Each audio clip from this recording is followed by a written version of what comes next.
Aloha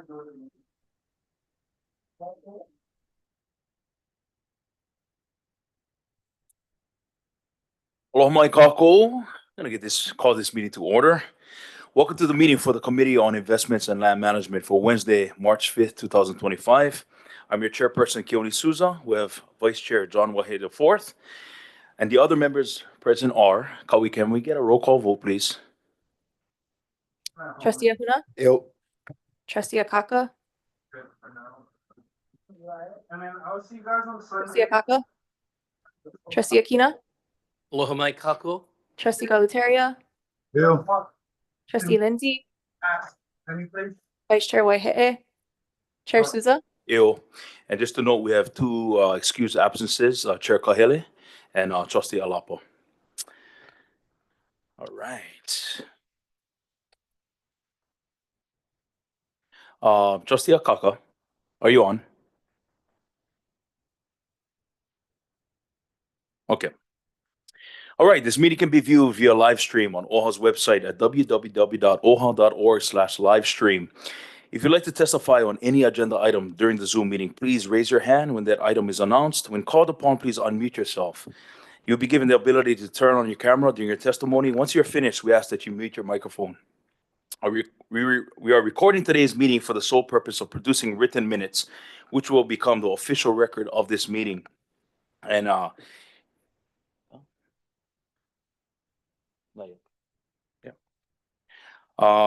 in anticipation of testifiers, either online or in person today, I'm going to read this next part for your information. Public testimony should be limited to matters listed on the meeting agenda and will occur prior to any listed items conclusion or vote. If you begin to address other issues not on today's meeting agenda, the ILM chair will call you out of order and direct you to limit your testimony to items listed on the agenda. Testifiers' mics will be unmuted when it is your turn to testify. If you're not audible, you will be muted and the next testifier will be called. Oral testimony online will be limited to 5 minutes. Your mic will automatically be muted once you have completed your oral testimony, or if your allotted time for testimony expires. Please log off after testifying. Otherwise, staff may be forced to remove you. At this time, I'm going to call on our Kapu'ohana, Stacey Pereira, to introduce the administrative staff joining us here today. Hello, Stacey. Aloha, mahalo, Chair, Vice Chair, trustees joining us for the ILM meeting today. From administration, we have Chief Operating Officer Kehau Pu'u, Chief Financial Officer Ramona Hink, Endowment Director Ryan Lee, Interim Corporation Counsel Everett Ota, Interim Senior Legal Counsel Nichi Ozawa, Senior Director of Hawaiian Cultural Affairs Hailama Farden, Director of Oiwi Wellbeing and Aina Momona Kuike Kamakea Ohelo, Interim Director of Land Assets Lori Walker, Director of Community Engagement Lisa Vaughn Sakona, Director of Communications Bill Brennan, Interim Information Technology Manager Kevin Chalk, and Solutions Delivery Technician Kelsey Wade. Mahalo. Mahalo, Kapu'ohana. All right, moving on to our first item of business, the approval of minutes from the Committee on Investment and Land Management dated February 19, 2025. Do we have anyone signed up to testify on this item? There's no one signed up to testify on this item. All right, seeing there are no testifiers, can I get a motion to approve? So moved, Mr. Chairman. Is there a second? Second. All right, motion made by Trustee Wahiawā, seconded by Trustee Lindsay. Can I get a roll call vote? Trustee Ahuna? Aye. Trustee Akaka? Trustee Akina? Aye. Trustee Galuteria? Bye. Trustee Lindsay? Vice Chair Waihe'e? Yes. Chair Souza? Aye. All right, motion passes. Mahalo, members. All right, we're going to move on to unfinished business, and seeing none, we're going to move on to new business. So members, we're going to have an informational briefing by Michael Nahoʻopiʻi, and he is the Executive Director of the Kahoʻolawe Island Reserve Commission. And he's going to brief us on current activities and updates. And I am the current commissioner representing OHA, and prior to me was Trustee Lindsay. And so, Michael, please. Right on that side, right next to Stacey. No testifiers. Okay, aloha. Aloha, Michael. Aloha, trustees. Mike Nahoʻopiʻi, Executive Director for the Kahoʻolawe Island Reserve Commission for the last 17 years. I would like to retire one of these days from this. But anyway, so presentation today, just 3 parts. Quick overview of the KIRC, or the Kahoʻolawe Island Reserve Commission, what our current projects are, and something that I was asked by the Senate to brief you on is the eventual transfer of Kahoʻolawe to a sovereign Native Hawaiian entity. So just so you get an idea of that is part of our statute. So next slide, please. Slide. Okay, there you go. So overall, the Kahoʻolawe Island Reserve Commission was created back in '93 as part of the turnover of Kahoʻolawe from the military to the state of Hawaii. The military did not want to deal with multiple state agencies to deal with the cleanup, the eventual restoration work. So they created a single state agency, the Kahoʻolawe Island Reserve Commission, so that it could be the point of contact for the cleanup and the return of the island. So the overall mission of our agency is to restore the island such that we recognize the island itself and the surrounding waters as the kinolau, or the body form of Kanaloa, the god of the ocean, and that we do this restoration work not as a paid state agency and paid people doing it, but we involve the community and the people of Hawaii as part of this restoration effort. We feel that as we involve people to do the restoration, we are not only restoring Kahoʻolawe, we are restoring our own people. And they learn how to restore one of the most devastated areas in Hawaii. Next slide, please. So the Island Reserve, we have the island itself and the 2 miles surrounding it. It is restricted for very limited use. Native Hawaiian cultural, spiritual, and subsistence practices, preservation of its archaeological, historical, cultural significance and resources, restoration and education. Those are the only allowed activities on the island, and we have a prohibition on commercial activities on the island.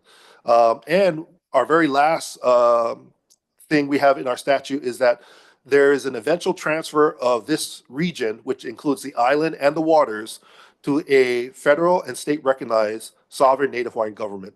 Next slide. So commission, we have seven member commission. Our chairperson is Mikiala Piskaya, representing the Protect Kahoʻolawe Ohana. We have 3 seats by the PKO. We have 1 OHA trustee, which is Trustee Souza here. We have a representative of DLNR, which is the DLNR chair. Maui County gets 1 officiate, which is Samalu Mataafa, who is working the planning, and then I think he's in the housing side now. And then we have 1 representative of Native Hawaiian organizations, which is Benton Keali'i Pang, who is from the Association of Hawaiian Civic Clubs. Next slide. Our staff, we have 17 positions, 16 are general funded, 1 is grant funded. We fall into 5 major areas. We have our administrative side, because we are a commission, so we have to manage everything as a public entity. We have our reserve operations, which manages the island infrastructure. We not only provide all the transportation to Kahoʻolawe, we run the base camp, we make the electricity, we make the water, we take care of the roads. So we have our entire public works department on Kahoʻolawe that manages the island. We have our own ocean management team, since we manage 2 miles of water, about 85 square miles of ocean. And our restoration team manages 28,000 acres of devastated landscape. And their key focus is restoring the native plants on the island, stopping the erosion on the island, and trying to just preserve and restore what is possible. And our last program is our culture program, which we are one of the few entire islands. I think we're the only entire island on the National Register of Historic Places because of the over 2,000 archaeological features on the island. Next slide. Our key programs, restoration, we're doing native plant restoration and wildlife, trying to bring seabirds back to the island, eradicating cats and mice from the island, and erosion control is our main projects. Ocean management, protecting the ocean, fishing management, and our newest area is on coastline stabilization projects. We've been doing a lot of test projects for other state agencies. We're currently being funded by OCCL to develop different kind of shoreline protection management schemes, since we have wide open beaches that we can develop different ways of protecting the shoreline. Our cultural resources is to protect the historical cultural properties of the island, and also to install the cultural use of the reserve. and to work with culture practitioners that want to come to Kahoʻolawe to utilize the areas. Our reserve operations, as I said, logistics management, facilities management, and also they oversee our unexploded ordnance and work safety programs. And in our admin functions, we've got our HR, fiscal, and because we're a commission, we have our own commission rules and stuff. Next slide. Our biggest project in the last couple of years, other than what you've been seeing, those are our day-to-day operations. Our biggest project is building our Kihei site. We have 8 acres in Kihei that we would like in the future to build a permanent KIRC space that would be a consolidated office, permanent exhibits and gallery and archival space to expand traditional knowledge and lessons of Kahoʻolawe history. It's been the last landing on the island in protest was in the late, towards the 80s. It's been, almost 40 so years since we've actually had a lot of these activities on the island. And we want to remember the early warriors that came to Kahoʻolawe that landed there in 1976 in January, and that the efforts that they went through to get the island returned, the bombing to be stopped. We want to document that before these next generations, they forget about all the work that these early warriors did on the island. And then also, it's also area for community gathering in the Kihei area to promote Native Hawaiian cultural practices, a place to learn about ecological restoration and island sustainability practices that we're developing. And the biggest thing for us is that because this is not on Kahoʻolawe, we can do as much revenue generation that we can so that we can raise funds to continue the work on Kahoʻolawe, and we don't have to be dependent so much on state funding. Next slide. So the property we already have, the 8 acres, we already have the boathouse that's in the lower right corner. Our facility will be about 24,000 square feet. It's also going to be recessed into the landscape, so you won't see it from the road. We'll have permanent pavement. We're going to have features of the admin office, a community center, exhibition galleries, conference rooms, archive collections, retail sales, and a commercial kitchen so that the community can utilize the space for different activities. We have a great lawn that will be a backdrop for any fundraising or any type of activities in the community. The native landscaping will feature our restoration efforts and highlight the type of work we're doing and kind of be a learning, like a laboratory, so they can see the type of things we're doing on Kahoʻolawe. Next slide. Here's a quick timeline. The total funding we're kind of asking for is about 43 mil over multiple years. The one that we're asking the legislature right now is about $4.25 million to finish up planning, work on the designs, and then to work on expanding our current boathouse. Next slide. This last section has to do with Hawaii Statute 6K-9, transfer and management control of the island. So it is in our statute that once a federally and state recognized Native Hawaiian sovereign entity, we are mandated to transfer management and control of use of the island. So we still have to define what those terms are. Sovereign Native Hawaiian entity recognized, it has to be recognized by the United States and the state of Hawaii. And then there's also a requirement that all terms, conditions, and agreements and laws remain in effect unless terminated. So when the state took over the island, they had to sign an MOU with the Navy regarding safety and access regarding unexploded ordnance. Those also have to transfer. We have written a action plan about 15 years ago. The 3 main parts of it is, first part, determining the conditions have been met. So we're mostly dependent that the Attorney General and the Governor's Office will notify us that the state has identified and recognized a state government. Most likely in the CFRs, there will be a federal recognition, and then we'll be conducting public hearings on the means and methods of the transfer. We're kind of following the precedent we did in '94 when this island was transferred from the federal government to the state of Hawaii. Next part will be consolidating and documenting all the assets that we have, inventory all the property on the island, all the infrastructure, financial audit of all our assets. And then the third part would be negotiation of the terms of transfer, establishing how we're going to do this, conditions and timetables, and then there'll be an MOU for the governor to approve. Next slide. We've game planned this whole thing out into possibly 4, or well, actually it's 5 different models of how this could happen. By definition, the conveyance of title and trust, it could be model 1, where the title of the island and the entire bank of the trust is transferred to this entity. This would mean a complete conveyance of the title, any residual funds in the trust fund, and the control of the surrounding waters. This also means that transfer and acceptance of all non-UXO liabilities, restrictions of title, and they will also be a party to the Navy and state MOU. Second model that we thought of is it could be a conveyance of the title only. So in the conveyance of title only the title of the island, no water, no funds. Model 3 is the term management and control, which is what it says in our statute. So one method could be the sovereign entity could replace the KIRC. A new organization will be replaced. KIRC structure could remain because we've already been managing the island for almost 20 years. And replaced by a new structure entity within the state structure, and the state remains liability and entity enjoys management control. So the management control goes to the entity, and then the state would remain the liable party. Another model 3B, KIRC structure retains and the seats are transferred. So we have 7 seats. All 7 seats could be transferred to this new sovereign entity. And then that way we'll still be state funded, liability remains with the state, and the entity will have control, management control of the island through the seats of the KIRC. And model 4, the new entity may reject all claims. They may say, you know what, we're not ready for this. It's a liability, it's a lot of money. We got to get our bank together. We got to deal with all these other issues first. Come see us in 20 years. So, you know, so we're kind of, we set up for all those 4 models.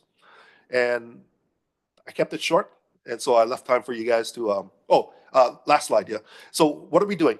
Our current actions, we're trying to make the place better than what we received it.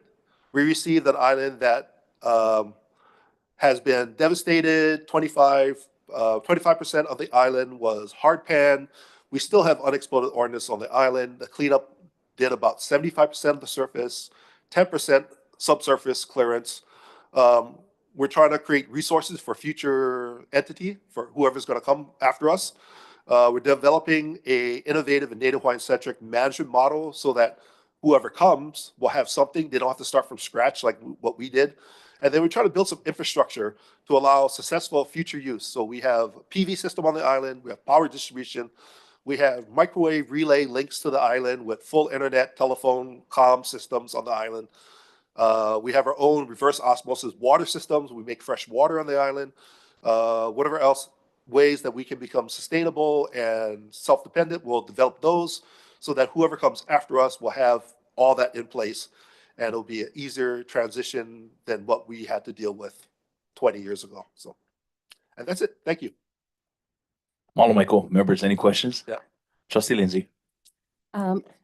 Mike, what's the possibility of having the Board of Trustees visit Kahoʻolawe like Ahamoku did? They just got to ride the boat.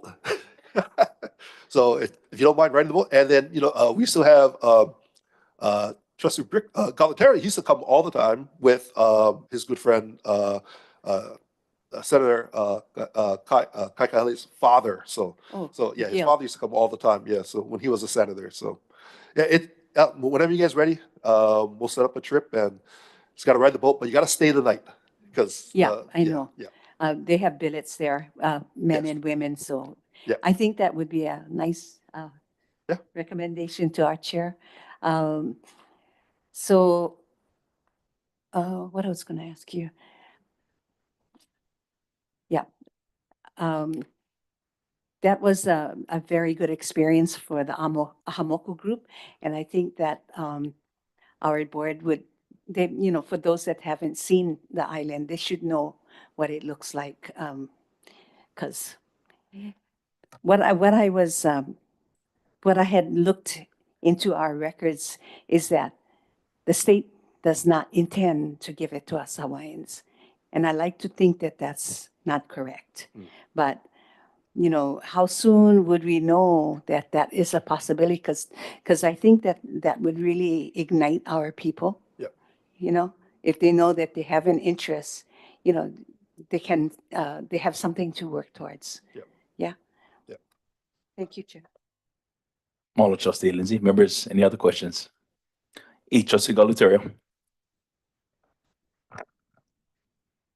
You can unmute your mic, Trustee. There it is. Is that okay? Yes. Okay, very good to see you, Mike. Thank you so much for getting on your one good knee every year and going to bat for Kahoʻolawe. I recall when we used to go visit, the theme was, if you didn't drop it, don't pick it up because the cleanup was happening. Anyway, with regard to that, is there a timeline for the cleanup so that eventually the Lahui can have limited access, but we can make the place available to people who want to see, or maybe there's already an existing process. What is the timeline, the current timeline for cleanup of the island? Well, the military has stopped cleanup back in 2004. That was the end of their responsibility at that time, because the statute or the bill that was introduced by Senator Danny Noy to the federal legislation was for a 10-year cleanup of the island. And basically the contest was $400 million, do the most you can. So that's how we ended up with the 75% of the surface and 10% subsurface. Right now, for the programs that we're doing, we have enough areas to work. And we've developed new ways of doing restoration work without digging into the ground. We've built soil up. We have a lot of wind, so we do wind capture of soil to build these areas up so that we can plant in areas without having to dig into the ground. But any new cleanup on the island will have to come from somebody else, and somebody else will have to push for either the federal government or a state-run cleanup. But right now, there's no plans for any new cleanup unless it's directed by some other government agency. Yep. Hypothetically, could you, Chair, I got a couple more questions if that's okay.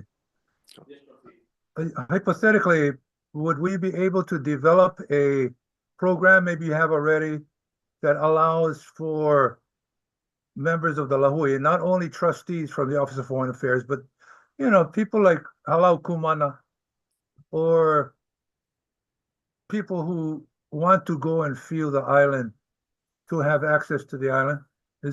I know there's liabilities involved here, but is there an already existing program? Yes, Trustee. So what we do is every month we have KIRC sponsors 2 volunteer groups going to Kahoʻolawe to do work on the island.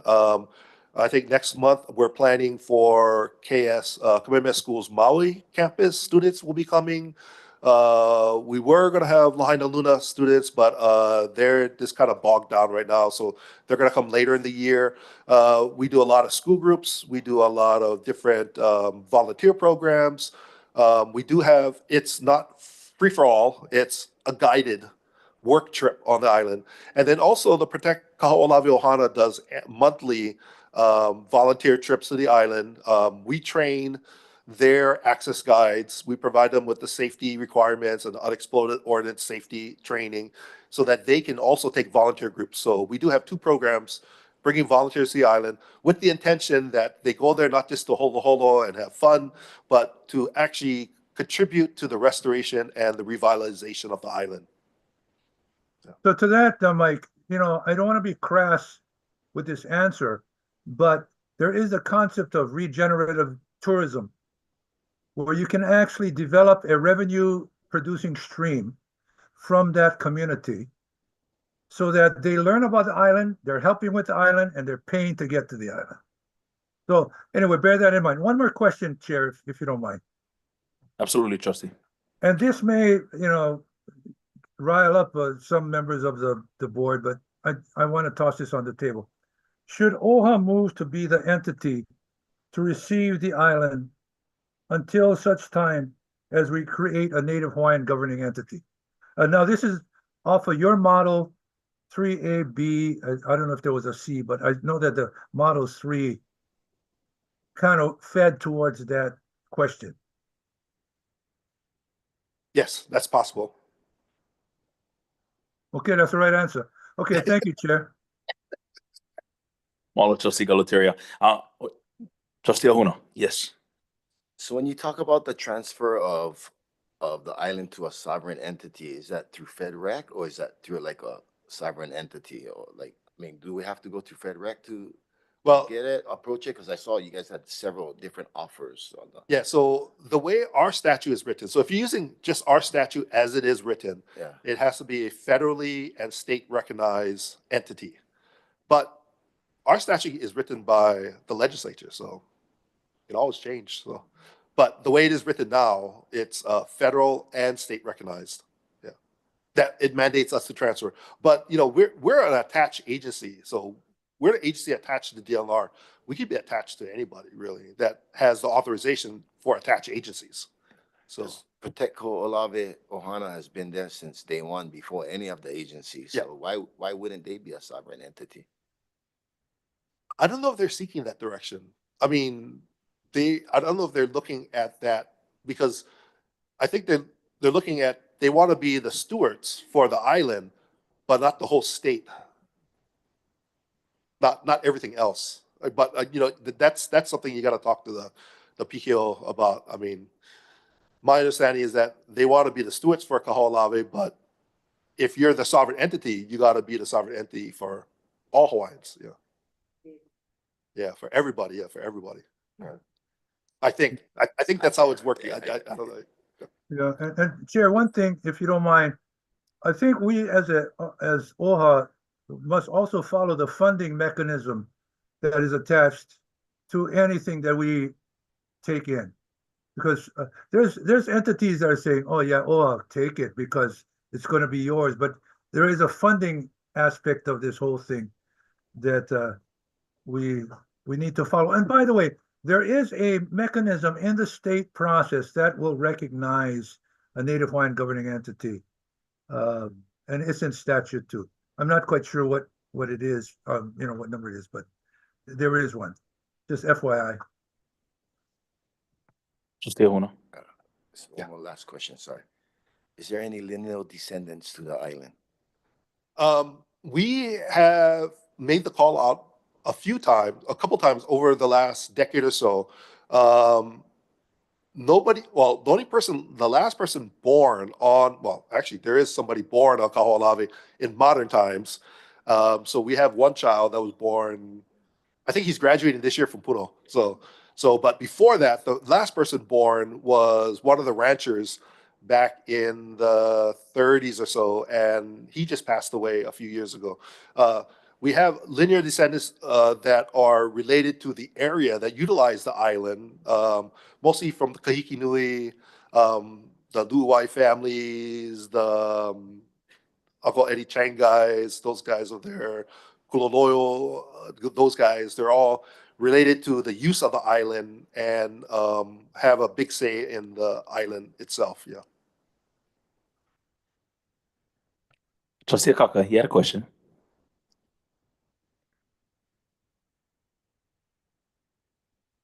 Trustee Akaka, we cannot hear you.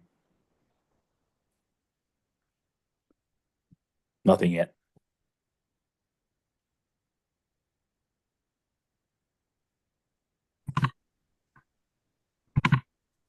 Can you hear me okay now? Yes. Yeah. Yes, perfect. Okay, great. Thank you. I'm having camera and sound challenges with these meetings. To branch off of what Trustee Ahuna was talking about in terms of lineal descendants, that some of the questions that I had in terms of just looking at the history from the 1800s before and then to the 1900s with it being a residents being there in the 1850s and so forth, and as it was a place of exile prior, and then fast forwarding in time with the territory and with the ranching and so forth. So is it where we part of the goal here is to have it with the reforestation, revegetation, and does that work hand in hand with like looking at going back to the roots of what it was in prior centuries? Well, the biggest thing for the island, you know, if you got to think about what a dryland forest looked like. So a lot of people Yeah. don't understand dryland forest. They think this big, vast green forest of tall koa trees and the maili growing and everything. But it's a dry area. It looks more like North Kohala area, maybe the dry areas of Kauai High. The idea of our restoration efforts is to stop the erosion on the island. And as we were losing about 1 million pounds of soil a year into the ocean, which then devastates the reef system. So as we prevent the soil runoff on the island, we're also preserving the fishing and all the resources in the water. And we figure since we're doing soil erosion, we might as well do it in a native plant system in order that they could create the environment that the Hawaiian cultural practice developed from. It'll be better than us planting buffalo grass and planting, invasive species in order to hold the soil, because that's what the Navy did back in the late 80s, was to use their Cyril project, which was with the for that agency, the Soil Conservation Service. They would plant. We had a project where they were planting buffalo grass and other kind of grasses and the tamarisk trees that we find on the island as windbreaks. They worked fine. Just that there's no use for them later, other than we're going to have to eventually eradicate them and then restore what the resources that we would figure a Native Hawaiian organization or if people want to practice the Native Hawaiian culture practice, you need the type of trees that the practice came from, the type of plants that they came from, instead of making a lei with buffalo grass or something, something like that. So is it where you folks are planting like dryland forest trees like llama trees and so forth? Yes. I know that they take a while to grow, Yeah. but I know they have that in the.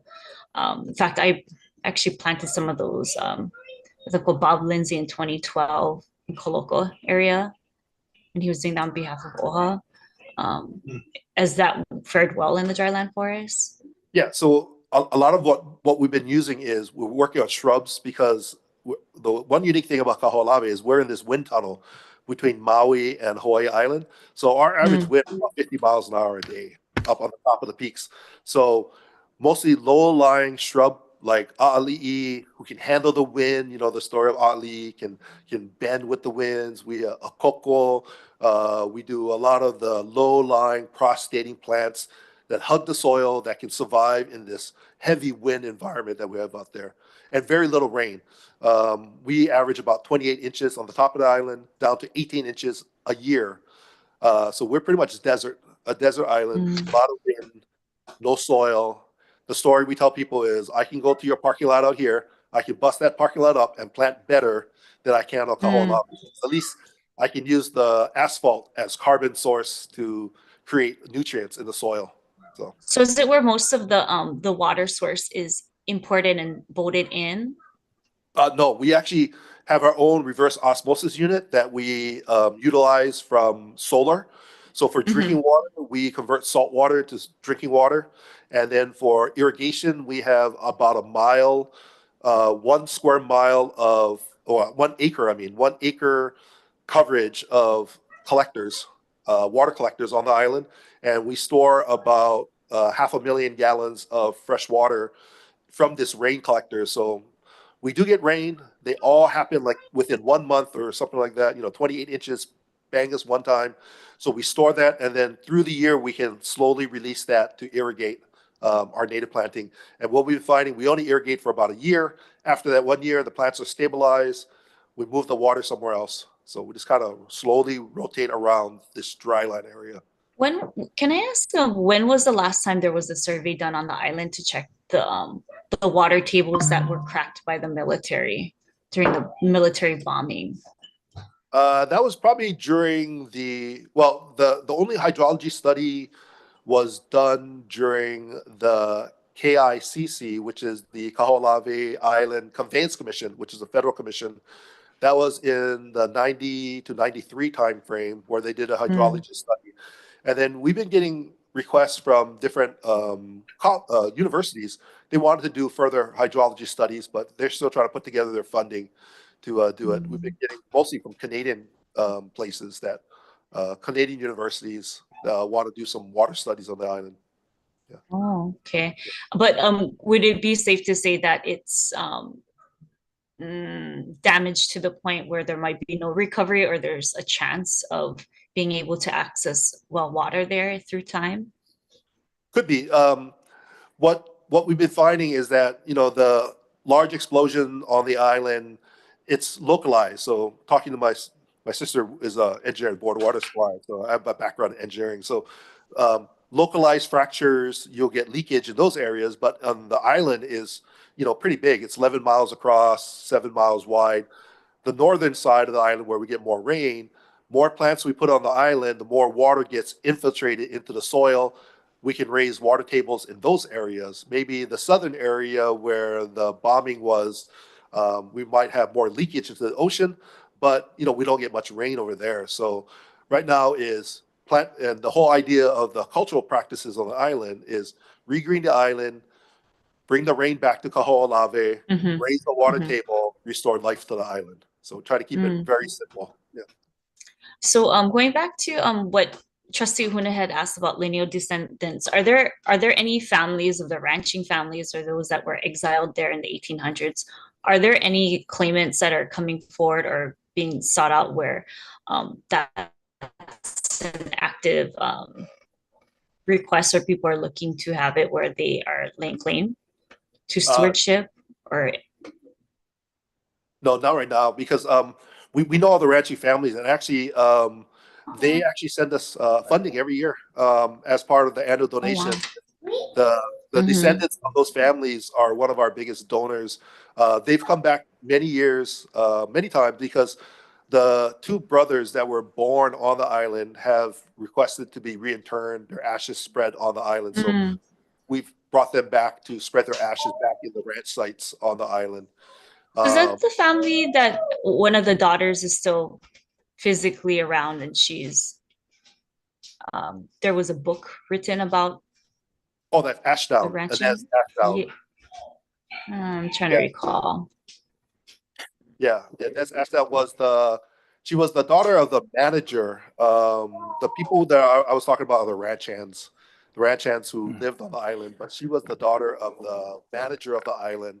She's part of the McPhee family from Maui, who are the upcountry Maui families, right? So relating to the Maui. So the funding that they provide, what does that take care of?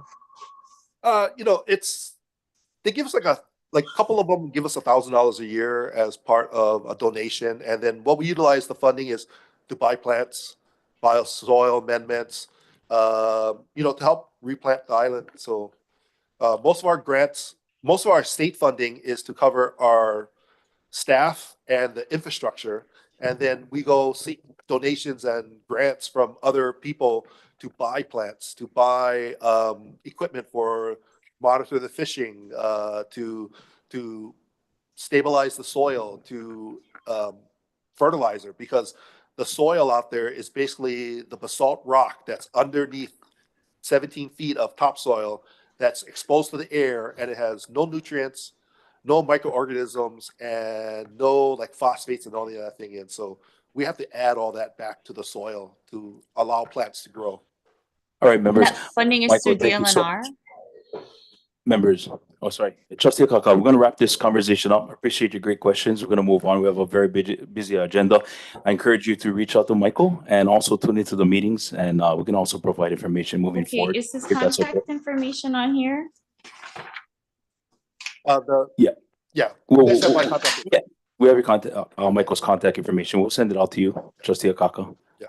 I really like where the conversation was going, but we have a busy agenda, so I want to be aware of everyone's time here in the room. So, Malo Trustee, Michael, thank you so much. Well, thank you very much for allowing me to Pretty much did over 20 years in like 20 minutes. So appreciate you. Impressive, man. Thank you. Thank you very much. I can talk for hours. Thank you so much for the update, Michael. Appreciate you.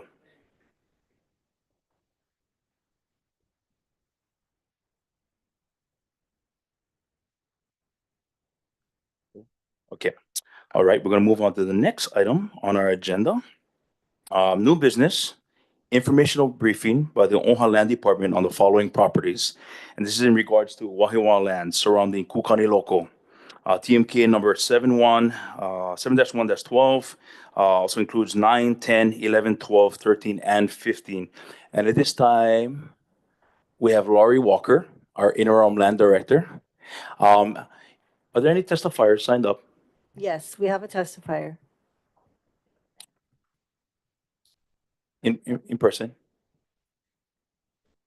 Okay, first we're gonna call on Kahealani. You're up.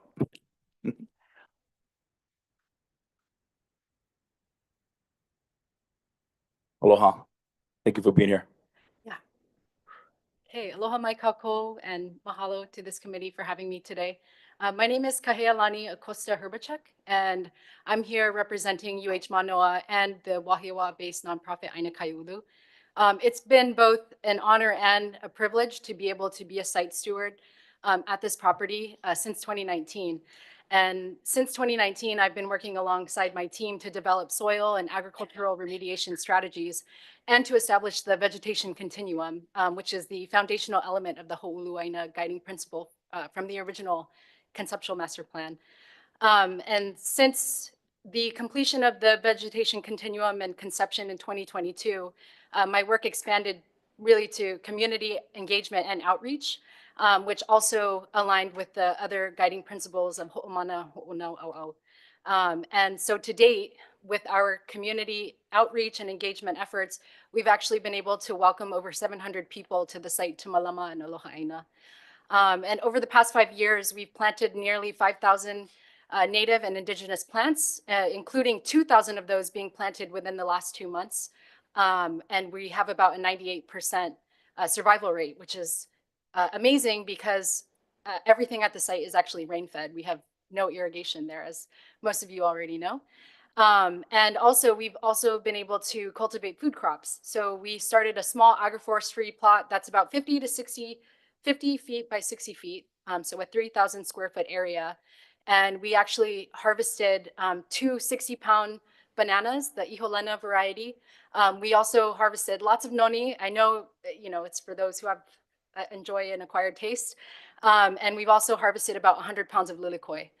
And so to build upon this, we're actually trialing another area, a 4,000 square foot area with 80 bananas of a Namwa variety. It's a more drought tolerant banana to assess the yield potential with our water limited conditions.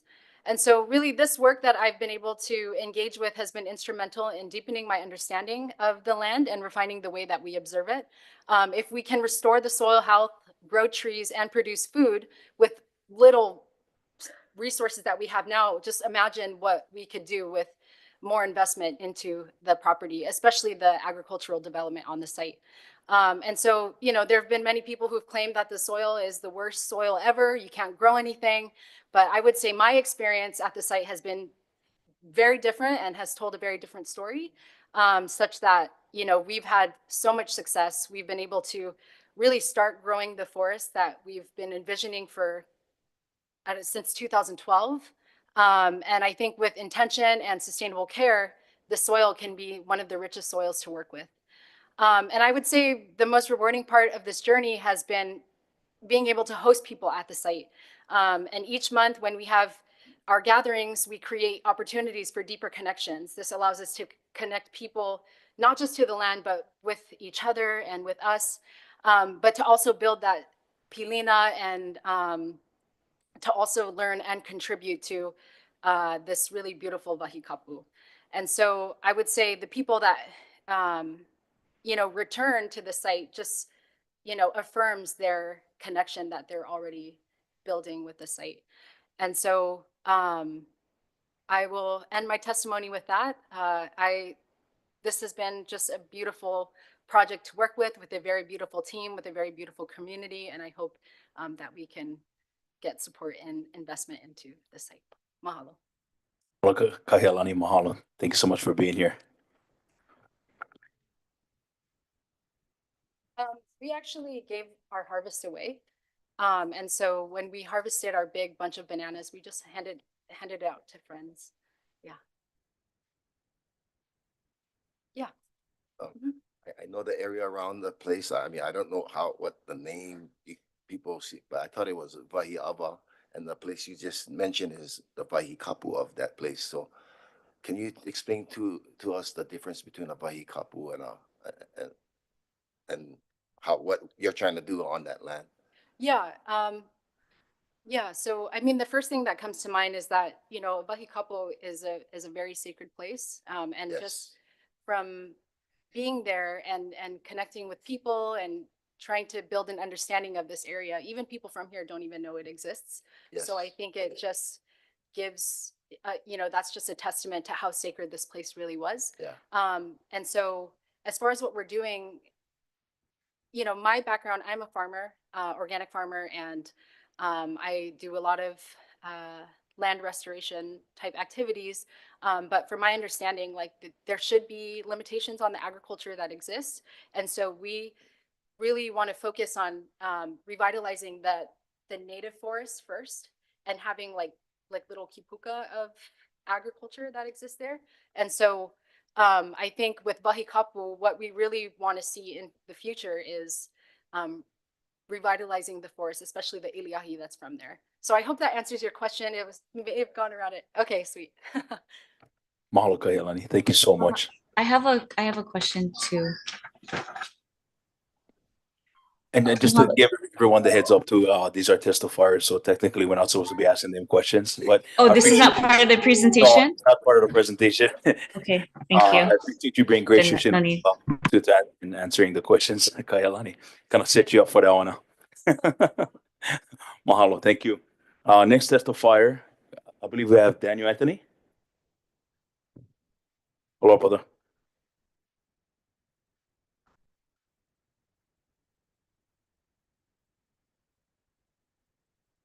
Aloha kākou, Daniel Anthony, simple farmer. I'm really here today to, aloha, Kelly, just to speak to the need to activate the agricultural lands of OHA for the greater community. I think today we would say that the egg is worth more today than it was yesterday, and the dollar is worth less today than it was yesterday. And this trend of food being the ultimate value is again going to come into focus as our resources become ever so strapped. I have here a little pamphlet if you guys have a chance to take one of. It's really about the coconut rhinoceros beetle and the huge opportunity that OHA has. And I don't want to say to corner the market, but if you could imagine that coconuts right now are between $15 and $20 per nut on the side of the road. And with the current infestation invasion going on with the CRB, we are looking at absolute devastation for our coconut trees. Currently, there is a bill in the Senate to officially recognize coconut as a staple food source. Question real fast, Yes, sir. because I understand you work with coconut rhinoceros beetles and everything you've been doing. Which item is this? This is in regards to your Kūkaniloko, Okay. the Wahiawā lands. Okay. So, you know, Kūkaniloko, you guys. Right. New. Yeah, this is a place that Got I'm it. not saying, hey, I want to plant Right, coconut trees, but I'm saying that you have a place that is already recognized. Yeah. And that all of the trees that are there for the most part, yeah, are kind of existing in stasis. They're neither producing fruit or seeds, which is right now the genetics of our coconut are what is at risk. I would say that all of these lands, inventory of your coconut trees needs to be made, and the ability to create a seed bank and document them is so important. The opportunity, I will tell you economically, we need to get a report on the actual dollar value of our coconut market in Hawaii. Because in the next 7 years, that market is going to absolutely have the craziest demand. Planted right, a coconut tree will give coconuts in 3 years.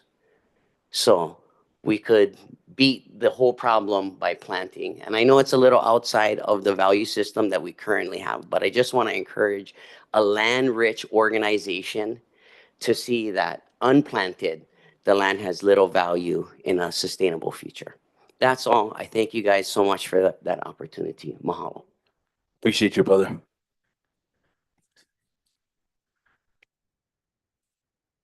And Daniel, mahalo for all your work out there, bro. Appreciate you, man. All right. There are no other testifiers. Mahalo, Daniel. Uncle Tom. Absolutely. Apologize. Okay. So I know to sign off. No, no worries. No worries at all. Just kidding. No. We're not required to sign up anymore Yeah, to oh, come and nice, testify. So yeah. nice. Thank you, trustees, for this opportunity to speak on behalf of Kūkaniloko, our national treasure. I have two conditions that I'd like to express this afternoon. One is to, yes. Can you get a little bit closer to the mic so the guys online can hear as well? Thank you so much. Can you hear me now? Okay, perfect. Okay, thank you. Again, I think at the last meeting that I attended, there was an issue for us with the comprehensive management plan for the property. So I know there was one that was updated. That is not of a concern. The more concern would be the 2016, 2018, because I think that is still established as the actual CMP for the property. So we wanted to ask this committee, under your guidance, to create a program where we can consult on things that can be happening out there. Because I know the program is an expensive program. And that's why I think back in the late 2016, 17, Kai Markel, Matthew Kahoʻopiʻi, James Nakatani, Dane Wicker, and Donovan Dela Cruz met to have a better understanding of how maybe the state of Hawaii's legislature could help us. So at that time, I put in a request for $500 million to develop the property. This was separate from anything else that would be happening. It would be a state venture to help protect our national treasure. OHA is there, but we understand the nature of the Office of Foreign Affairs, and it's, rubber band stretching all over the place to cover all the actions of all Hawaiian beneficiaries. So this is our intent. So that 2023 update was to be an issue to Donovan so that he could get one feel, because we did one for the freshwater park in Wahiawā. So it was his recommendation to actually format the University of Hawaii Community Design Center to compile all the information that we had set forth in the 2013, 16, 18 CMPs, to give a general understanding of, what today's cost would be.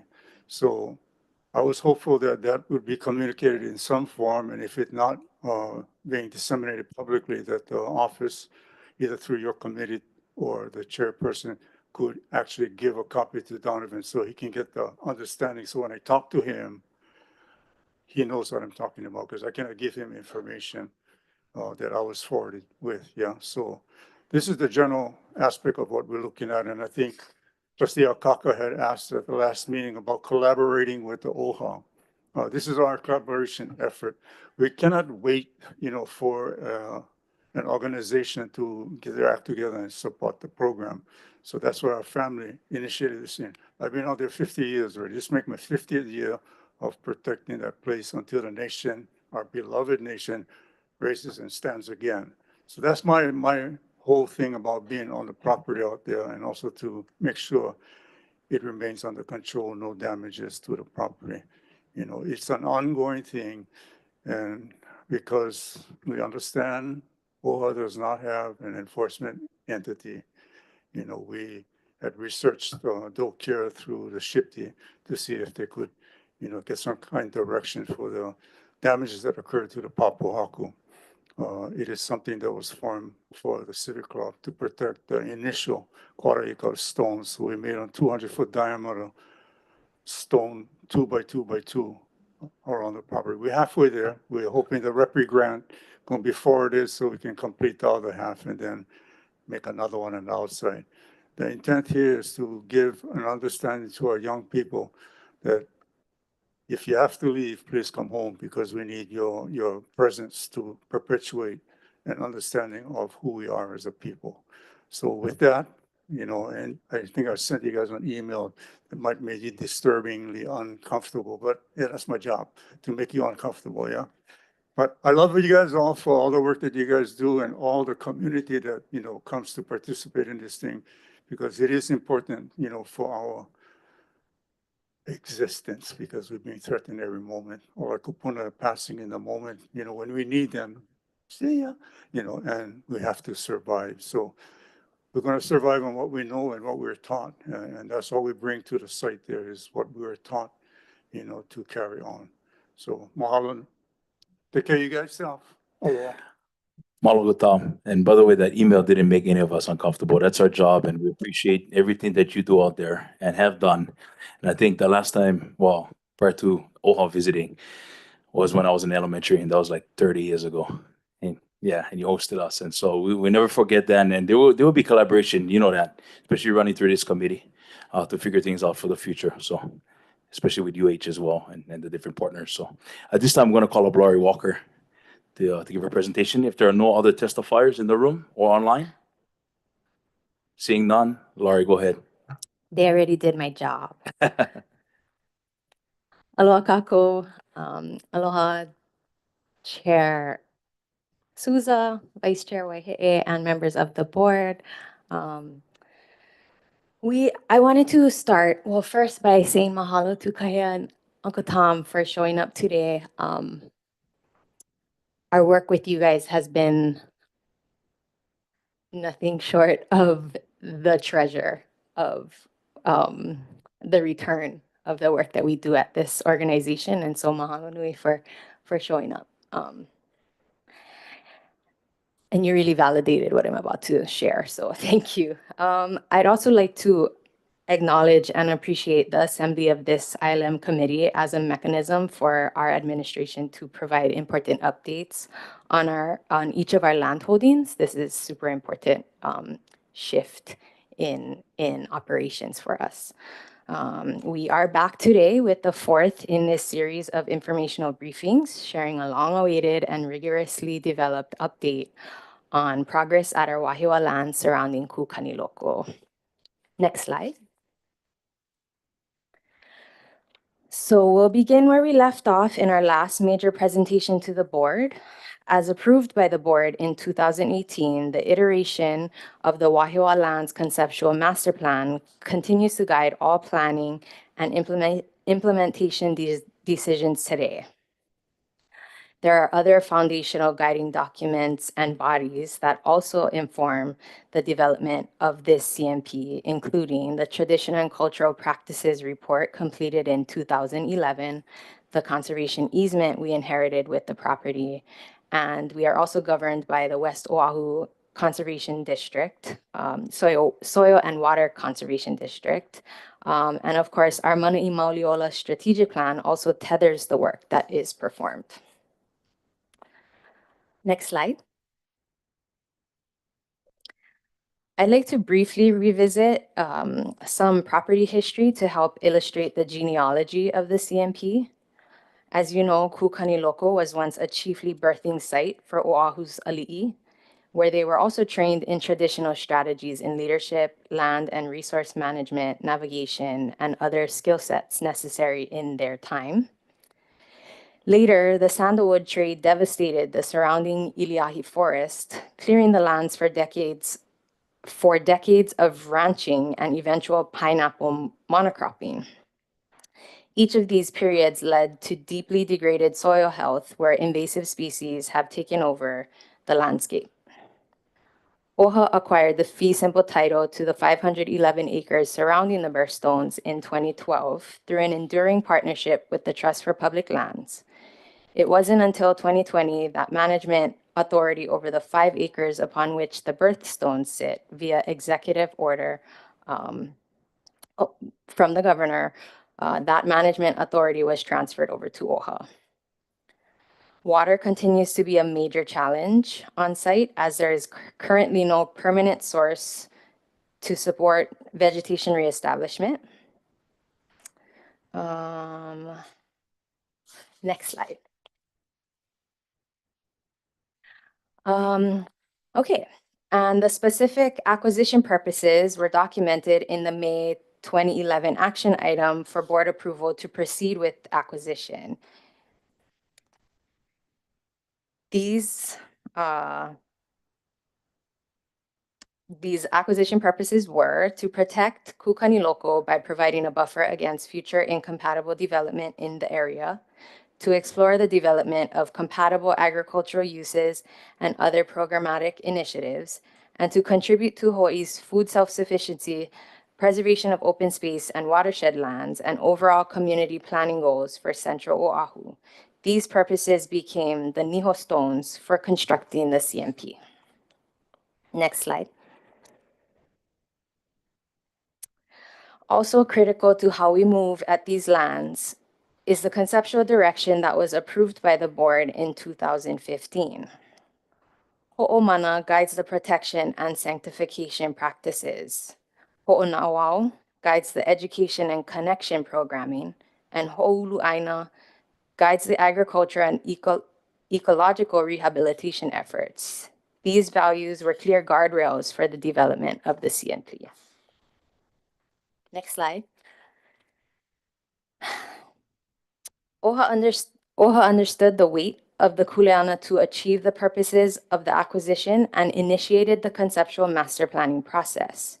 It is a necessary and values-based practice for us to consult the voices of the communities most closely connected to our places, as well as cultural leaders to inform responsible stewardship.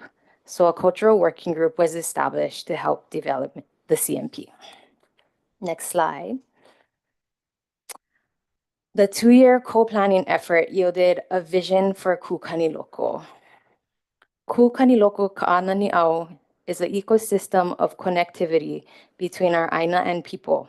The piko for the lahui and a wahikapu to honor Oahu's royal lineage. Kūkaniloko will inspire and educate future OEV leaders to ho'omana, ho'onauau, and ho'olu'aina. Next slide.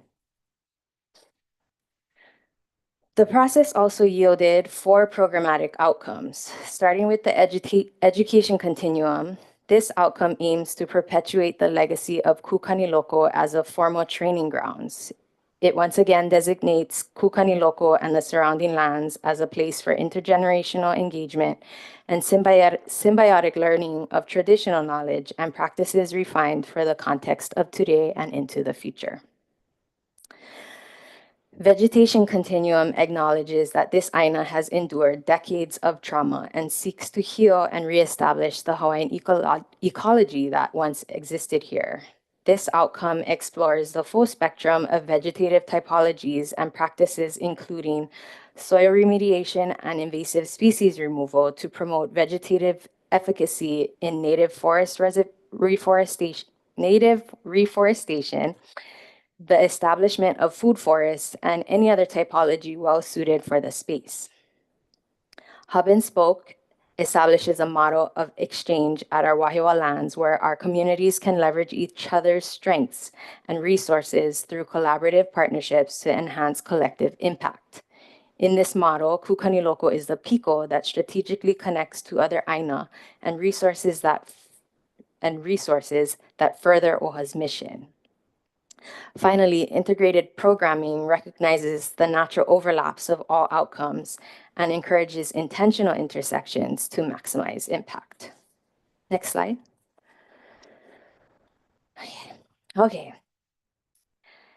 And finally, this is the overall conceptual site plan that was developed. Specific programming ideas for the 4 outcomes and some of what you can see on the site plan include visitor spaces, a greenhouse and nursery, water storage components, cultural nodes, and vegetation delineations. Next slide. Oop. That didn't get printed. Well, this was the language of the actual action item where this board approved the final, oh, here it is, sorry. This was the language when the plan came before the board that was approved. Since the approval, well, let me read it. To support and approve the long-term direction of the master plan for OHA's 511-acre property in Wahiawā surrounding the Kūkaniloko birthing stones and authorize OHA's administration to take further steps towards its implementation. Since this approval, we've taken significant strides towards implementation, including further refining the concepts proposed in the plan. We saw that it was necessary at this point to engage a group of technical subject matter experts to support further development and implementation of the conceptual plan. That was in 2020 when COVID hit. And so all of those meetings, they were monthly meetings, were virtual. Next slide, please. And then, of course, the 2020 completion of our Manaʻi Mauliola strategic plan is a necessary tether for our implementation efforts. Conveniently, all OHA staff and departments participated in the strat planning workshops, and much of our program practices inform the outcomes where INA is referenced. Naturally, the continuing work towards implementation aligns with several MIMO directions, including educational pathways, health outcomes, and economic stability. Oh. Next slide, please. Okay, and so on the ground progress towards implementation is highlighted by the Hawaiian Civic Club of Wahiawā's 50 years of stewardship and guardianship of the birthstones. Since July 2023, over 2,100 participants across 126 events have occurred at the property and attended or visited the site, excuse me, through Piko listening journeys, teaching about the sacredness of Kūkaniloko, embodying the values of Ho'omana and Ho'ona'auao. They also initiated, the Civic Club did, 1,000 trees for Kūkaniloko project, where people were invited to sponsor a tree planting. Their longstanding stewardship has offered valuable insight in the development of our own stewardship there. Next slide, please. And then another active stewardship partner is the University of Hawaii College of Tropical Agriculture and Human Resources and the associated nonprofit Aina Kaiaulu that was born from this place and this work. As Kahea shared earlier, this partnership has taken a leadership role in developing the vegetation continuum and implementing that. This includes a native tree plot, as she mentioned, including, which was an OHA planting in 2019, 1,000 native trees on a little less than an acre of land. They also, in partnership with Niu Now, conducted a planting of and establishing of an uluniu, or a coconut grove of 108 trees, composed of 16 varieties.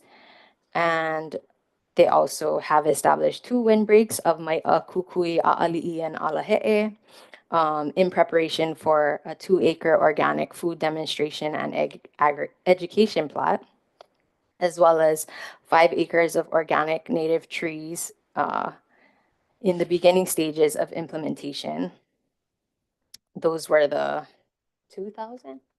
2,000 trees that Kahea was referencing, and then also 5+ years of soil remediation study and experimentation growing various crops and trees using various cultivation methods.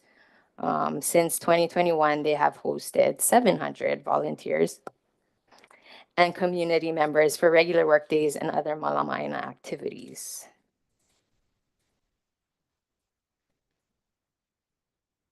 Oh, it should also be noted that in the vein of education and Ho'ona'auao, this is a practicum certified location, thanks to their efforts. And, oh, yep, this is the slide. Okay, so 2 years ago, we learned about a funding opportunity that could support large-scale implementation of primarily the vegetation continuum, guided by all 3 guiding values. We took a shot at applying for the grant with a 5-year native reforestation, agroforestry, native seed production, and invasive species management project, intentionally named Iulumai Ka'ulula'au, so that the forest will grow. Early last year, the Readiness and Environmental Protection Integration Program announced that we were awarded the first year of funding in the amount of $2.2 million. So we are working with several partners, including UH and the Hawaiian Civic Club of Wahiawā, to implement this project beginning this year. Next slide, please. And regarding the 2024 CMP update that we took on beginning in 2022, I believe, this was another important stride towards implementation of the 2018 CMP in an effort to refine the highly conceptual plan to clearer, more actionable steps forward. We engaged the University of Hawaii Community Design Center to help formalize a proof of concept, which was completed in 2024. Their process also engaged the community to capture any additional priorities that may have emerged since the original plan. Next slide, please. And this was the resulting site plan, which made notable adjustments to the 2018 site plan. Namely citing the bulk of the built infrastructure and built structures to the northwest edge of the property in Zone 1, which is designated in large part to facilitate visitors, intentionally alleviating traffic at the birthstones, a priority that was identified in the original conceptual master plan. All specialized agricultural activities would continue in the southeast peninsula of the property, right now identified as Zone 3. And then the large middle of the property, Zone 2, would be dedicated to protection of the birthstones and cultural programming connected to the stones and the perpetuation of traditional practice. A major factor considered in the programmatic siting and this process of CMP update was the intensity of resources required to implement each component, and that resulted in several components that were not ultimately cited due to the level of resource intensity. We are grateful for the rigor that went into this updated plan on part of both the work of UHCDC and the community members who informed it. And as part of internal approval practice, this plan was presented to our administration. The resulting direction was to further explore how the plan for the property can incorporate the state's initiative for increased food production and the development of new ag facilities in Wahiawā. And so as we continue to work towards a formalized CMP update for the property, a rigorous study of how our Wahiawā lands can and should contribute to this initiative is a natural next step. Next slide. And so in closing, formal due diligence for ag feasibility across the property will be performed and will consider the feasibility of different agricultural models, for example, agroforestry, conventional ag, traditional ag, greenhouses, etc., as well as infrastructure requirements, including water, roadways, drainage, and electrical. It'll also look at costs, timing, a market analysis, and a business plan. Secondly, it was recommended to proceed with a partnership that we've had with the Agribusiness Development Corporation. We know that anything we do on the property will require large amounts of water, and no permanent source of water currently exists. We've been lucky with the natural rainfall that's occurred over the last few years, and part of our intention to prioritize native reforestation is to rebuild the water cycle and reestablish the watershed there, or recharge the watershed there, because we know that the rainfall follows the forest. However, we do have access to an allotment of well water via an existing ADC pipeline on the property. ADC is in the planning process to expand their R1 water system, which would involve building a pipeline across our property, which we could potentially utilize to support our agriculture efforts. These are the most accessible options for water on our property. Funding for the pipeline design is currently pending at the legislature in the form of a CIP request. But in order to access these waters, OHA will need to build infrastructure to store and convey the water across the property where it's needed. What that looks like will be determined in detail by the ag due diligence. Concurrently, we are proceeding with the Iulumai Ka'ulula'au implementation. And once the ag due diligence is complete, we intend to come back to the board with an updated CMP and site plan for approval. That's it. Any Great questions? job, Laurie. Trustee Ohuna. Just a quick one, because I'm about Wahikapu. Are we allowed to do any piping underground? That is the birthing stones of Lee. So are we like what's allowed to go underground over there? Yeah, mahalo. So OHA actually was approached by ADC with their design for the pipeline on the property. They've done kind of community engagement. They've consulted OHA. They consulted our compliance department as well. And compliance, of course, is governed by historic preservation law. And so by that measure, they assessed. And we also consulted with the community about that kind of conflict. And it was requested to and recommended to ADC via a letter from our compliance department or program that ADC complete all the necessary preservation plans to ensure that ground disturbance is not excessive or interfering with any existing archaeological features. So all of the due processes we are ensuring will be followed through with, including continued consultation with stakeholders and community. Yeah, my concern is when you lay water down, they're going to lay other pipes down too. Could be sewage, whatever, and that's what my concern is. Yeah, I don't think there were other pipelines included in the design, but we definitely have. Yeah. Yes. Just wanted to ask. Not so Mahalo. going over the land either. That's why. Yeah, mahalo. Yeah, It is important consideration. Members, any other questions? Trustee Lindsay. I just want to say that I did see the design of the water lines, and it runs along the edge of the river, so that it doesn't interfere with any of our special places, because that entire area is Wahikapu.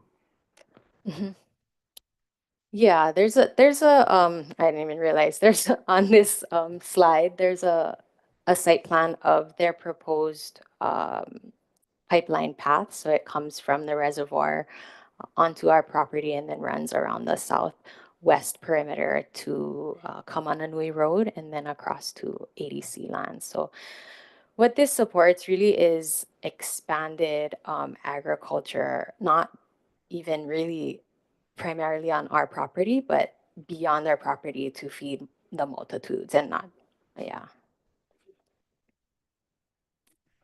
One more question.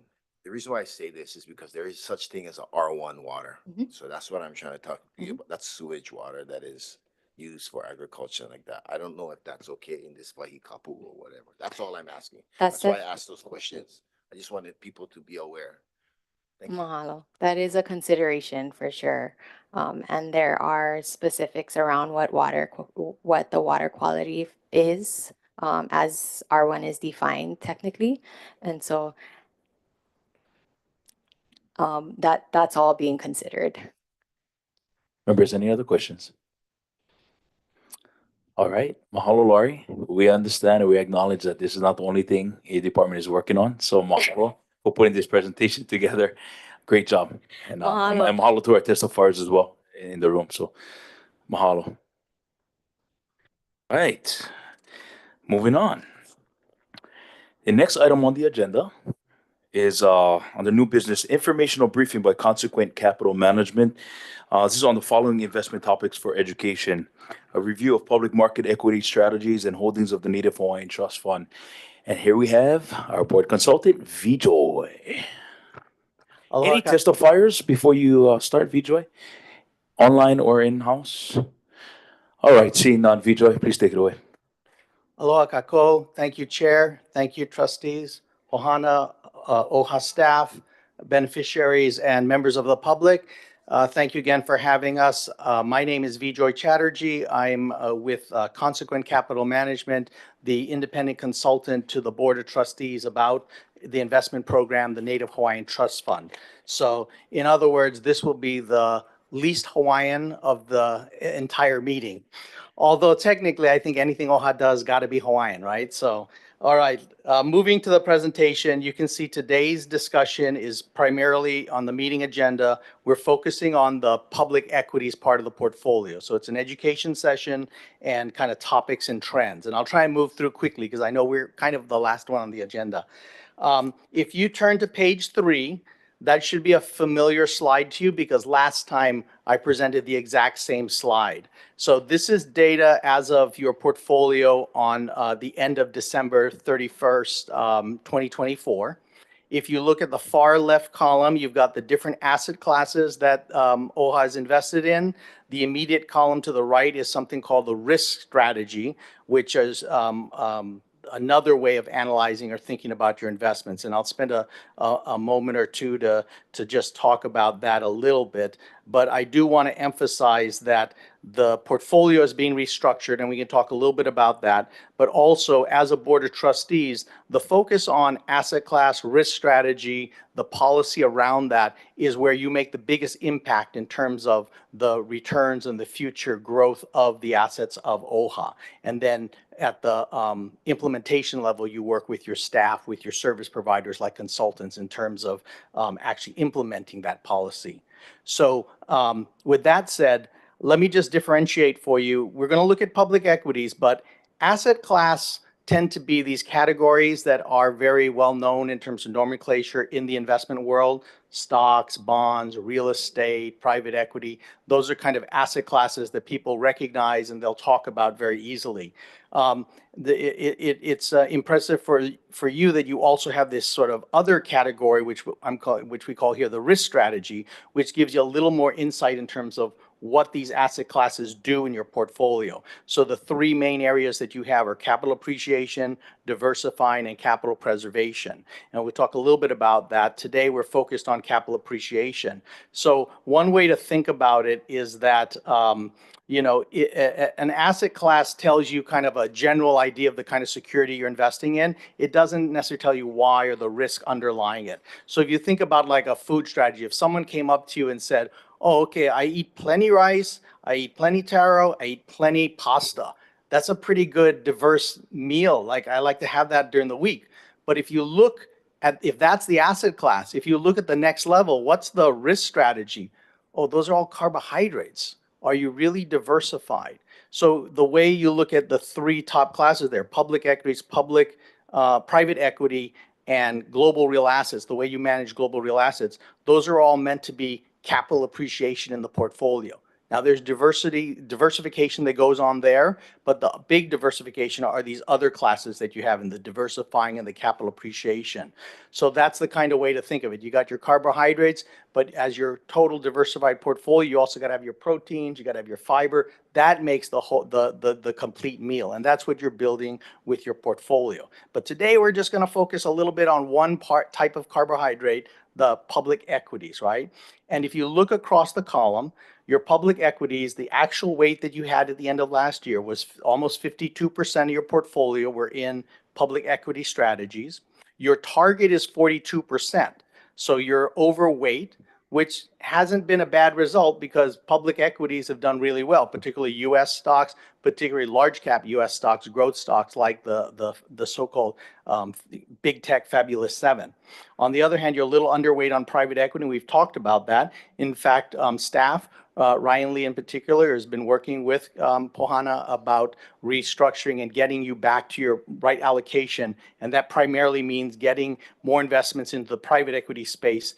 And that'll come out of other places like the capital appreciation. But to go back to the food analogy, if you look on the second to the right, second to the last column on the right, the difference actual versus target, The 9.79% is overweight public equities. The minus 8.77 is what you're underweight in private equity. We're kind of rebalancing that. That's what the effort is going on right now with staff in terms of implementing your policy through that discretion in a box that we've talked about. But that rebalancing, you're just rebalancing carbohydrates. So that's what you should know. You're not like, overall, you're still trying to get growth. You're trying to get capital appreciation. You're rebalancing that side of it. So that's a way to think about it. And I'm happy to talk more about that or put that in a different framework if that's helpful to understand it. Now, what I want to emphasize about capital appreciation part of your portfolio, which is actually about 70% of your portfolio. So you think about like 60-40 stock bond portfolios, 70% capital appreciation is implying you have like 70% risk. That's a fairly aggressive portfolio. There certainly are portfolios that can be a lot more aggressive, but that you're trying to generate growth. You're trying to grow this portfolio, so you've got a decent amount of investments in capital appreciation. So so that's what the numbers kind of show. If you add up, the different public equity, private equity, global real assets, it's almost 70%.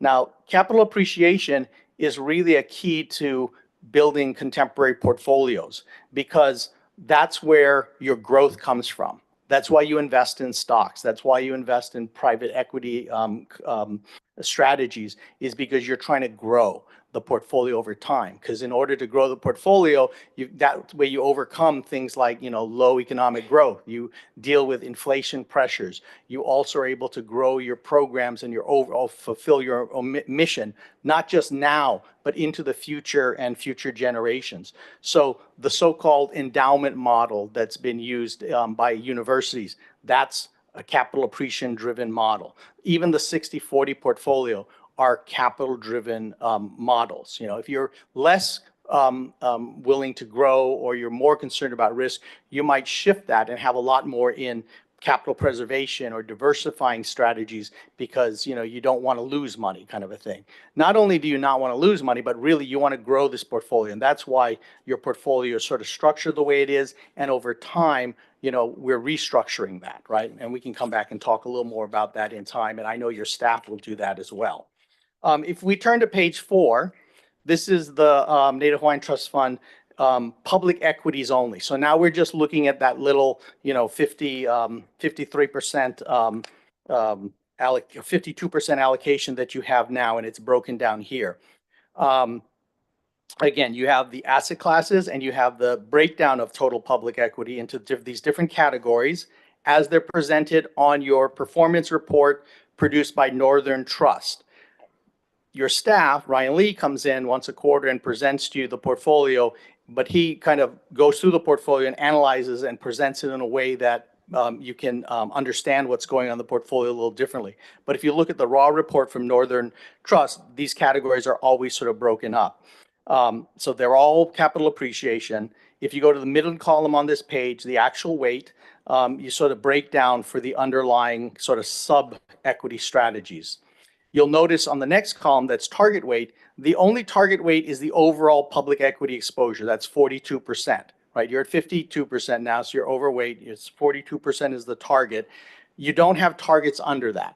That's something as a board you could target if you wanted to. Oh, how much do we want to have in the US? How much do we want to have internationally? That could become policy, and then staff would implement that in terms of these this division of strategies. But in doing that, you add some complexity to execution. It's okay this way, but these are fair questions for you as board members to ask. On the right-hand column is the breakdown of those percentages into dollars. And again, this is, I think, December numbers.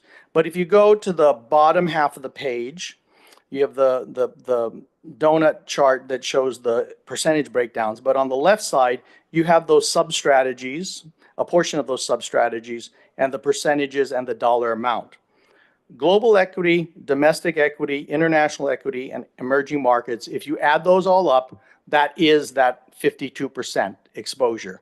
These other categories like global equity, domestic, international, they're helpful to maybe understand different ways to think about how that's divided up. But you actually, if you added up everything in that actual weight column, it's way more than 52%. And that's because there's some double counting going on there. So you have to break it up. So for example, domestic equity plus international equity, near the bottom of that column at the top, if you add those together, that adds up to your developed market exposure and so on. So, but if you really want to understand what is the exposure, the strategies that you have are in your public equity capital appreciation allocation, it's really, you can think of it as global equity, domestic equity, international equity, and emerging markets. So if we turn to page 5, this is the global equity exposure. So you really have 2 funds there, approximately 110 million of your $600 million portfolio. And the numbers here actually are from the September report. So I had to use a different report. I got a little mixed up. And so the numbers aren't exactly matching the numbers on the last 2 pages, which are as of the end of December. So this is at the end of September 24 numbers, but close enough. So you can kind of see the different strategies. You see that JP Morgan put in a global exchange traded fund strategy as of March 24. And then you have another strategy where Strategic Solutions going back to 2014. I will note that in terms of exchange traded funds, there are different types of vehicles you can invest in. Many of you have probably invested in mutual funds in your own 401k or personal investing. An ETF is similar to a mutual fund, but not exactly the same thing. It trades more like a stock, but it's really a portfolio of different stocks. Sometimes institutions like yourself will invest in separately managed accounts or in other commingled vehicles. And this is a little bit different than what we were talking about before in terms of private investments, because those are usually in partnerships. These are not partnerships, these are funds, either directly owned by you or commingled that you invest in. So global equities also tends to mean that the strategy invests in both US and non-US investors. They can move back and forth depending on the mandate between US investments, international investments, and it's usually at the manager's discretion with their mandate. And my experience has been there are not a lot of asset management firms that have a global equity strategy. And in fact, there are not many that do it well. But you have 2 in here, and they've done okay. Can't really tell with the JP Morgan one because that's too recent.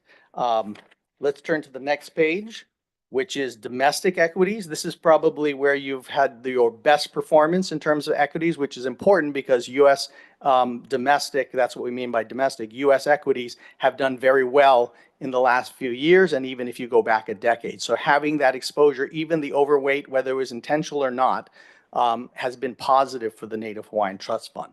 So you look here, you have about 123 million of your assets in the current portfolio. Again, that's approximate because this numbers go back to September. If you look to the middle of the page, you can kind of see some JP Morgan products in there, including these ETFs, these exchange traded funds. Some trust fund vehicles. And then if you look at the very last line item on this page, you see State Street Equity 500 Index. You've held this since 2016. This is basically your S&P 500 fund. So sometimes there are questions, oh, where is this stock in the portfolio, like some of the big tech stocks? They're definitely going to be in the State Street Fund because that's the S&P 500, the largest companies in the United States. And you can see that while there's been a slight underperformance over time, it's been pretty close. So the State Street is just trying to match the S&P 500, and it's been a strong performer over the last decade, even the last few years especially. And it is also probably underperforming because there's a fee you pay. It's a low fee. You pay about 4 basis points. Average big pension plans pay about 30 to 40 basis points on average for all their strategies. So paying a lot less for this kind of index strategy where you're just matching an index, that's what you should be doing. You should be paying just a couple basis points. And that is the case in terms of the State Street Index. Let's turn to the next page, international equities. So this means not US. Investing outside of the US, it mostly usually means, and I think in your case, it means developed markets. So developed markets are like Europe, it would be Japan, Korea is sometimes considered a developed market. Australia, those sorts of geographic regions would be considered international equities. And you have about 68 million, 69 million of the portfolio in international strategies. And you can see you started investing in international strategies. If you go to the top of the page, all the way to the right-hand column, the inception date as of 2012. Now, again, you can look, there are a number of JP Morgan strategies in here. And if you go to the bottom, the last line item, you see State Street also is managing some international strategy for you. That goes back to 2016 if you go to the right-hand column. So it's the oldest, the longest track record of any of the funds in this category. You'll see that State Street slightly underperforms in all cases, a little more than the domestic side. And again, that is probably a fee issue where, they're charging a little more in terms of fee because it's considered a little more difficult to get international exposure than the U.S. exposure. U.S. is more efficient, and so the cost should be lower in terms of managing a U.S. strategy versus this, an international strategy, meaning no U.S. in it. I do want to point out that if you look at the several JP Morgan strategies above here, it's a fair question for you as trustees to sort of say, we understand we want to invest in equities. We understand we want to have the international exposure. That's what staff is overseeing. And then you've given it to these managers to implement. But, the JP Morgan, you got Japan, you had Canada, though I guess you don't have Canada anymore, according to this screen. And so you don't have long track records here. It's kind of worth it, you as a question. It's a fair question as a board to say, hey, we're trying to oversee this portfolio. Why do we have a Japan fund? Why do we have a Canada fund? When did we go into it? When did we go out? And then that's for your staff to go and talk to the manager and say, hey, we either need you to come in and talk about this, or you need to communicate so that I can communicate back to the board. This is why you're invested the way you are. I would posit, even though this is me just sort of from the outside looking in, say that the State Street mandate represents kind of the direction you're trying to go. Staff is implementing in a way where you're going to have more direct relationships, specific mandates with different asset managers. The JP Morgan relationship here through the past, and again, this is not to be critical to say that this is wrong, but at the time it may have been perfectly the right way to manage your assets. But looking at it now, as of today, it's kind of like, oh, State Street specific mandate, go do what we told you to do, go match the international index, and they're essentially doing that. You can criticize, hey, maybe they should be a little less underperforming, but that's a conversation we can have. With the JP one, it's a little less transparent where and why they're making decisions to move in and out of funds. That's primarily under your manager of managers structure. And remember, one of the big things we ended up doing last year at the end when we changed policy and everything was to say you're moving away from manager of managers. Not that JP Morgan can't continue to be a manager for you, but they're probably going to have a specific mandate like State Street, and they're going to be held accountable for that specific mandate. They're not necessarily going to be moving into different mandates to oversee your assets in the way that has been done in the past. So I just wanted to make sure I bring that to your attention on page 7. Page 8 is the emerging equities exposure. Now, this was 1.48 in September. That's why it's a little over 9 million. It actually drops down under 1% at the end of last year, and that's primarily because emerging markets did not do particularly as well. You had a lot of things going on, U.S. interest rates and growth prospects. You had an election. There was a lot of things that weren't, and strong U.S. dollar. There wasn't a favorable environment for emerging equities, but and you have 2 managers in this space. Actually, I guess technically you've moved from one emerging market fund to another emerging market fund, and that's a question worth having with the manager. You had one from 2011, then you switched in 2019. The 2019 fund by JP Morgan continues to underperform its benchmark. Is that the right benchmark? Are they doing, are they fulfilling the strategy that you want them to do? That's a conversation worth having with this particular manager. But one thing I want to note overall is that emerging markets may or may not be appropriate for OHA. And that's a question at a board level, a policy level, that you're worth having. Should you invest in emerging markets? The same thing in private markets. Should you invest in venture capital? Once you make that decision, then you have the policy and then staff can go and implement that. What I'm just sort of putting in front of you as a discussion item is like, emerging markets, how good has that been for you as a investment category? You know, it has some outperformance from inception. It has some underperformance over 10 years.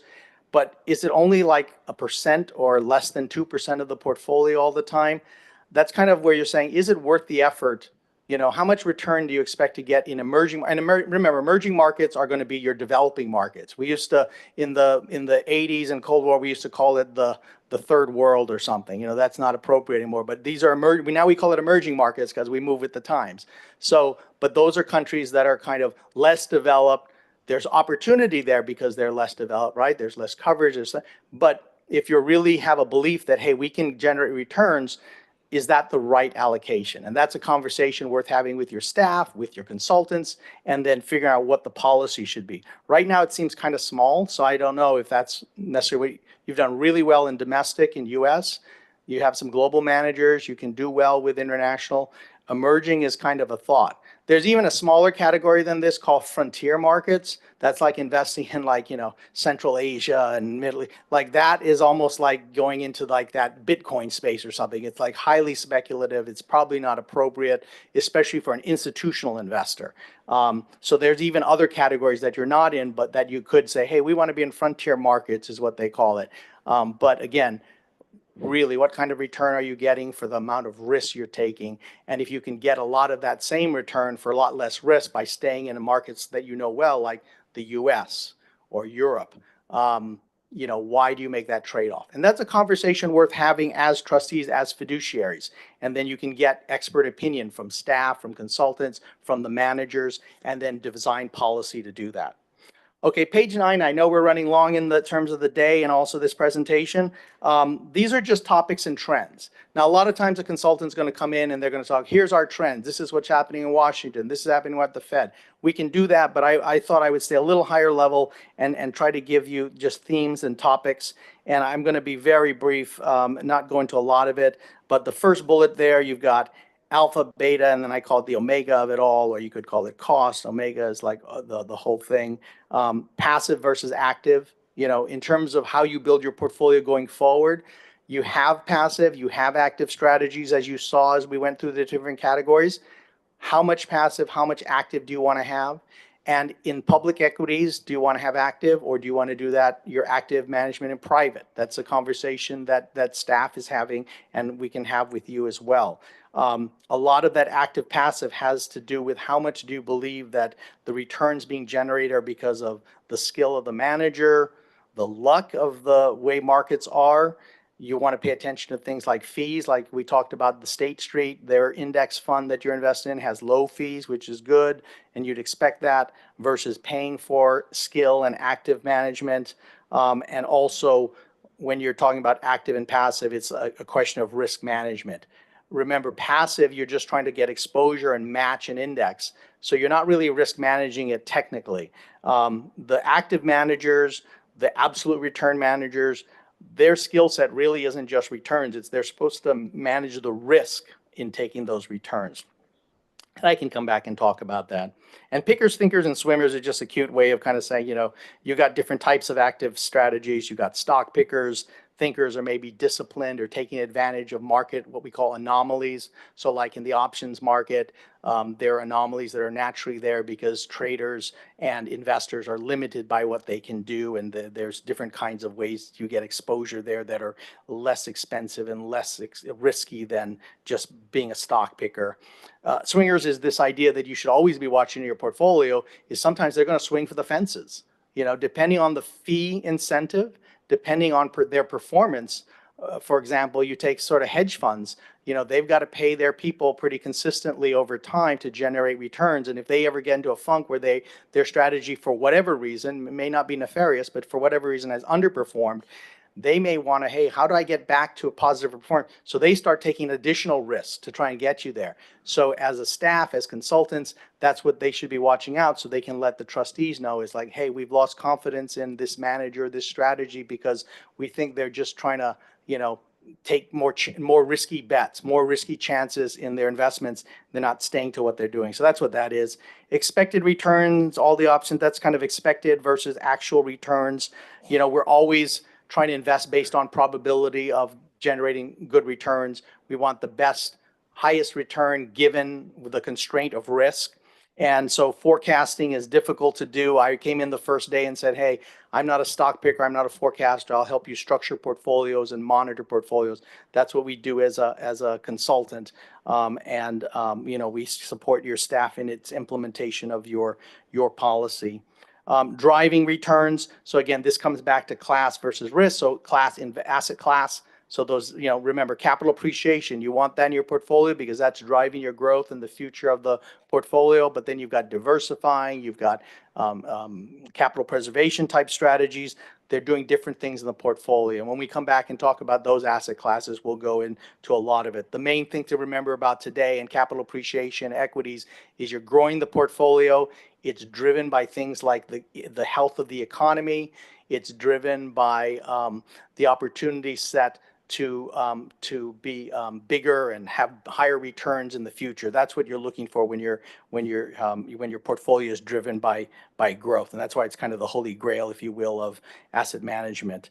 Inflation and deflation, we talk about that later, but that's like some of the most insidious things to the health of an institutional portfolio. Both sides of the coin. One side, prices are going up too fast. The other side, prices are going down too quickly. You kind of want to be in that middle Goldilocks area where the Fed says, yeah, 2% inflation every year, we can handle that. That's good for everybody. You go beyond too high on that or you go negative, that's a problem. And again, we can talk more about that at another time. Things that keep you up at night. I mean, these are the black swans that we talked about last time, gray swans, crisis.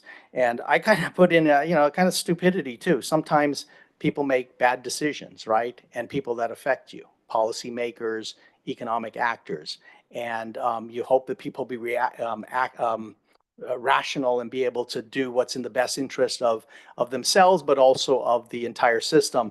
But sometimes that doesn't always work out. So those are things that kind of keep you up at night. And as trustees overseeing a portfolio like this, as fiduciaries, yeah, you should have a few sleepless nights. I do. So, but anyways, and then just the role of equities, it's kind of emphasizing what I've been saying throughout this presentation, in terms of information flows, and that it's a load bearing.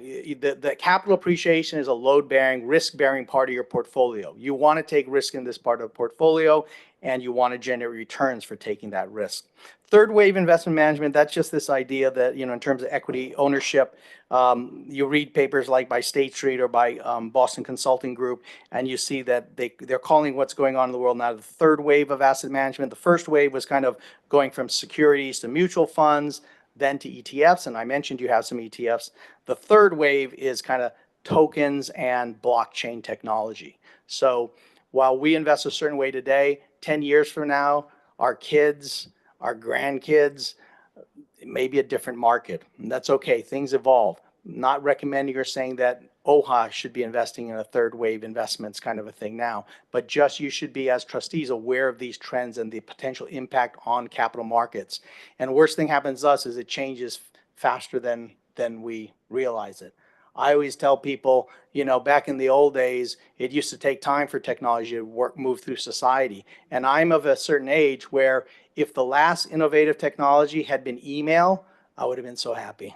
But now I got to learn all this new stuff every year. There's new technology. So that's kind of, let me leave it there. Happy to answer questions, but I know it's been a long day and I appreciate your attention. Thank you very much. Great presentation, Vijay. Members, any questions? Wow. Well, great job. Thank you very much. Appreciate it. All right. Moving on to the last item on the agenda, which is adjournment. So Do I have a moment? Yes. Motion made by Trustee Wahiawā, seconded by Trustee Lindsay. Can I get a roll call vote, please? Trustee Ahuna? Trustee Akaka? Aye. Trustee Akina? Trustee Galuteria? Trustee Lindsay? Aye. Vice Chair Wahiawā? Yes. Chair Souza? Aye. Motion passes. The meeting is now adjourned. Mahalo.